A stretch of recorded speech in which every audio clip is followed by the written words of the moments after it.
نحمده ونصلي على رسوله الكريم اما بعد اعوذ بالله من الشیطان الرجیم بسم اللہ الرحمن الرحیم فاسألوا اہل الذکر ان کنتم لا تعلمون صدق اللہ العظیم۔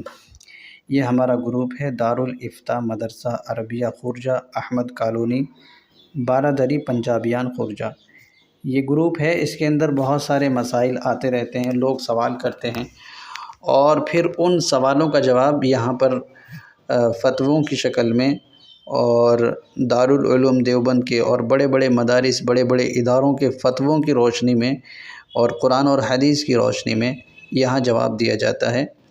تو انہی سوال کرنے والوں میں سے ایک صاحب نے سوال کیا ہے، السلام علیکم، میرا ایک سوال ہے، میں تجارت کرتا ہوں اور اللہ کو پارٹنر بنایا، 5% کا منافع اور کچھ رقم منافع میں آئی ہے، یعنی 5% منافع کا اس نے ان صاحب نے اللہ کو پارٹنر بنایا اور منافع میں کچھ رقم آئی بھی۔ اب سوال یہ کر رہے ہیں، کیا میں اللہ کے حصے کا پروفٹ پرسنل استعمال کر سکتا ہوں بیاج سے بچنے کے لیے، اور میری نیت واپس رکھنے کی ہے؟ اللہ کے حصے کا پروفٹ کہاں استعمال کرنا چاہیے؟ محمد عارف کھوکر، ممبئی، انڈیا۔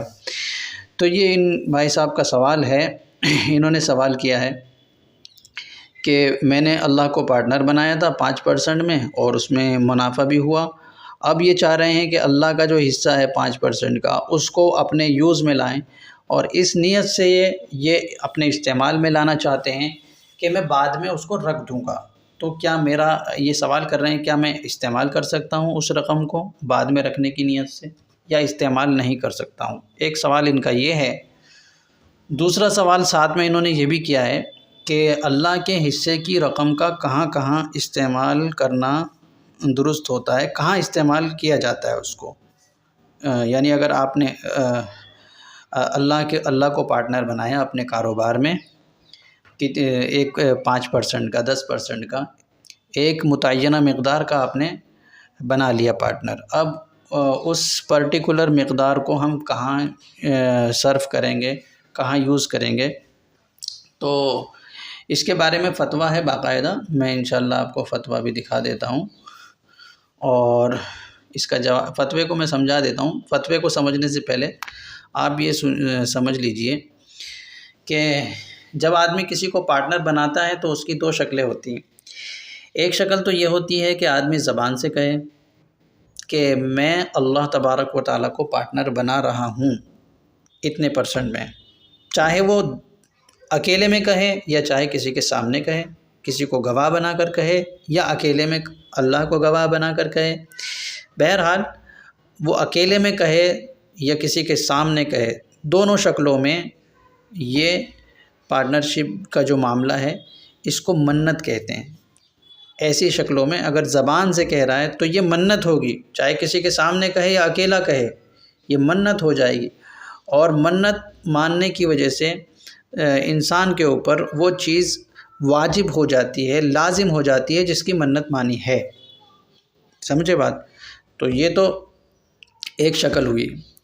دوسری شکل یہ ہے کہ آپ نے زبان سے تو نہیں کہا کہ میں اللہ کو پارٹنر بنا رہا ہوں، لیکن آپ نے دل ہی دل کے اندر سوچ لیا کہ میں اللہ تبارک و تعالیٰ کو پارٹنر بنا رہا ہوں، نہ تو کسی سے کہا نہ کسی کے سامنے اس کا اظہار کیا، بس دل ہی دل میں سوچا، تو ایسا سوچنے کی وجہ سے یہ منت نہیں ہوگی، اور جب منت نہیں ہوگی تو آپ کے اوپر واجب بھی نہیں ہوگی، بلکہ یہ نفلی چیز ہو جائے گی۔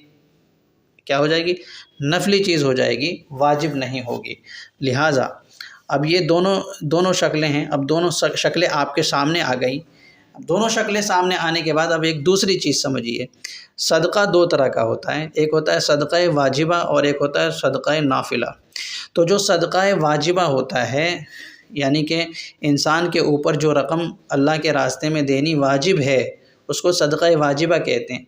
جیسے زکوٰۃ ہے، انسان کے اوپر اللہ کی طرف سے لازم ہے، یا فطرہ ہے، وہ اللہ تعالیٰ کی طرف سے لازم ہے، تو چاہے اللہ کی طرف سے لازم ہو یا بندہ خود اپنی زبان سے اس کو اپنے اوپر لازم کر رہا ہو، جیسے کہ منت میں ہوتا ہے، نظر میں ہوتا ہے، تو اس سے پتہ چلا کہ منت بھی جو ہے وہ صدقہ واجبہ ہے۔ کیا ہے؟ صدقہ واجبہ۔ صدقہ واجبہ یعنی انسان کے اوپر جس کا کرنا واجب اور لازم ہے، ضروری ہے، چاہے وہ خود سے واجب کرے یا اللہ نے اس کے اوپر واجب کیا ہو۔ تو ایک تو پہلی قسم تو ہو گئی صدقہ واجبہ، اور دوسری قسم جو ہے وہ ہے صدقہ نافلہ۔ صدقہ نافلہ کسے کہتے ہیں؟ نفلی صدقہ، جو انسان کے اوپر واجب نہ ہو۔ تو دونوں کا مصرف الگ الگ ہے۔ پہلے کا مصرف یعنی جو صدقہ ہمارے اوپر واجب ہوتا ہے، چاہے زکوٰۃ ہو، فطرہ ہو یا پھر منت ہو، تو منت سے اپنے اوپر واجب کیا ہوا پیسہ، اس کا مصرف ہے کہ ہم غریبوں کو اور جو مسکین ہیں، جو صاحب نصاب نہیں ہے، جن کو زکوٰۃ لگ سکتی ہے، جن کو فطرہ لگ سکتا ہے، تو منت کا پیسہ صرف انہی لوگوں کو لگے گا، کیونکہ یہ بھی صدقہ واجبہ ہے۔ لیکن یہ کب ہوگا؟ جب آپ زبان سے کہو گے، زبان سے آپ نے پارٹنرشپ اللہ کو بنایا ہے، چاہے کسی کے سامنے بنایا ہو یا اکیلے میں بنایا ہو، زبان سے کہنے کی صورت میں یہ منت ہو جائے گی، اور منت کا پیسہ صرف اور صرف غریبوں کو اور مسکینوں کو لگ سکتا ہے جو صاحب نصاب نہ ہو۔ لیکن اگر آپ نے زبان سے نہیں کہا، صرف دل ہی دل کے اندر سوچ لیا کہ ہاں میں اللہ تبارک و تعالیٰ کو پارٹنر بناتا ہوں، تو اس طرح دل میں سوچنے سے یہ چیز واجب نہیں ہوگی، یہ منت نہیں ہوگی۔ جب منت نہیں ہوگی تو یہ چیز نفلی ہوگی، اور آپ اس کو استعمال کر سکتے ہیں دوبارہ رکھنے کی نیت سے، جیسا کہ آپ نے سوال کیا ہے۔ آپ نے سوال یہی کیا ہے، کیا میں اس کو دوبارہ رکھنے کی نیت سے استعمال کر سکتا ہوں؟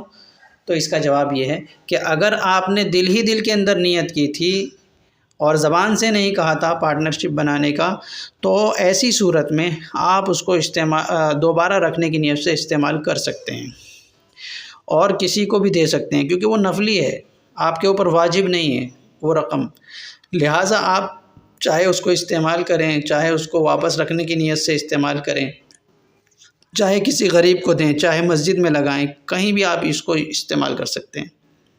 لیکن اگر آپ نے زبان سے کہہ دیا تھا، چاہے آپ نے دل ہی دل مطلب اکیلے میں کہا ہو، کوئی آپ کے سامنے نہ ہو، یا کسی کے سامنے کہا ہو، دونوں صورتوں میں اگر آپ نے زبان سے کہہ دیا ہے تو اب یہ چیز نظر ہو گئی، منت ہو گئی، آپ کے اوپر واجب ہو گئی ہے۔ اب آپ اس کو اپنے یوز میں، استعمال میں نہیں لا سکتے، اور نہ ہی کسی کو استعمال کرنے کے لیے دے سکتے ہیں۔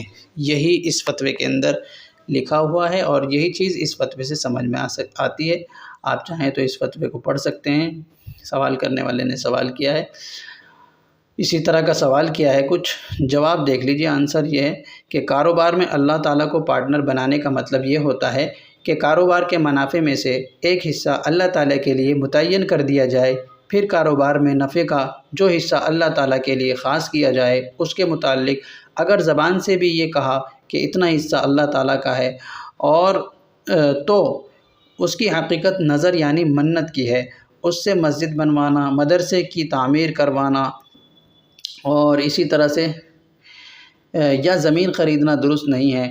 اسی طرح اس حصے میں سے مالدار شخص کو یا اپنے والدین، اولاد اور میاں بیوی کا ایک دوسرے کو دینا درست نہیں ہے، بلکہ یہ رقم کسی غریب مستحق کو دینا ضروری ہے۔